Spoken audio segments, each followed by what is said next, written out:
এ প্রথম কাঠালিয়া বাণিজ্যিক এলাকায় নির্বাচন ঘোষণার পর সিপিএম দলের উদ্যোগে মিছিল ও বাজার সভা অনুষ্ঠিত হয় নির্বিঘ্নে।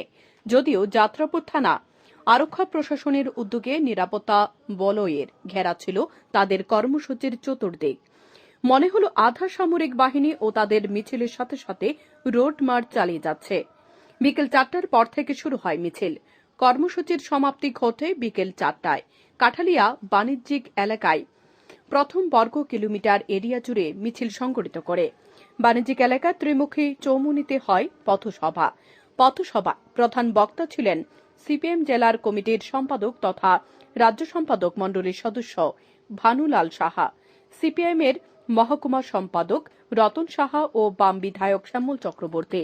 উল্লেখ্য, রাজ্যের দুটি লোকসভা আসনে ইন্ডিয়া জোটের প্রার্থীদের বিপুল ভোটে জয়যুক্ত করতে পশ্চিম আসনের কংগ্রেস দলের প্রার্থী আশিস সাহাকে বামফ্রন্ট সর্বাত্মক প্রচেষ্টা নেবে বলে জানিয়েছেন বক্তারা আরও বলেন, উগ্র হিন্দুত্ববাদী ও কর্পোরেটমুখী বিজেপিকে দিল্লি থেকে ক্ষমতাচ্যুত করতে হবে যেকোনো মূল্যে। পথসভায় দাঁড়িয়ে বক্তারা এই আহ্বান জানান জনগণের উদ্দেশ্যে। তারা বলেন, দেশের গণতান্ত্রিক ধর্মনিরপেক্ষ রাজনৈতিক দলগুলো ইন্ডিয়া জোটে সন্নিবেশিত হওয়ার প্রচেষ্টাকে স্বাগত জানিয়েছে।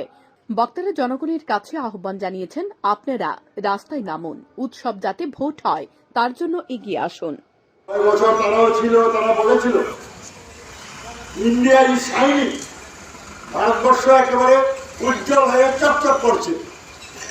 মানুষ এ কথা বিশ্বাস করে না। তারা সময়ে 2004 সালে অটল বিহারী সরকারকে গদিচ্যুত করেছিল ভোটের মাধ্যমে।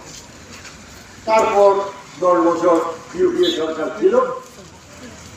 14 সালে নরেন্দ্র মোদী আমাদের দেশের মাননীয় প্রধানমন্ত্রী হয়েছেন। তার আগে উনি বক্তৃতা দিয়ে বলেছিলেন, গুজরাটের মুখ্যমন্ত্রী ছিলাম, গুজরাটে এমন উন্নয়ন হয়েছে, দেশেও এরকম উন্নয়ন করাবো। গুজরাটের উন্নয়ন কিরকম হয়েছে সর্বশেষ আমি একটা তথ্য দিই। গত 2 বছরে এত বড় গুজরাট প্রদেশে সরকারি চাকরি হয়েছে মাত্র 32 জনের। অর্থাৎ সরকারি চাকরির দরজা গুজরাট বন্ধ করেছে। ভারতবর্ষে সরকার, বিজেপি সরকার, তারাও সরকারি চাকরি আর দিতে চায় না। অনেক চাপাচাপি। Bureau report, news daily Bharat.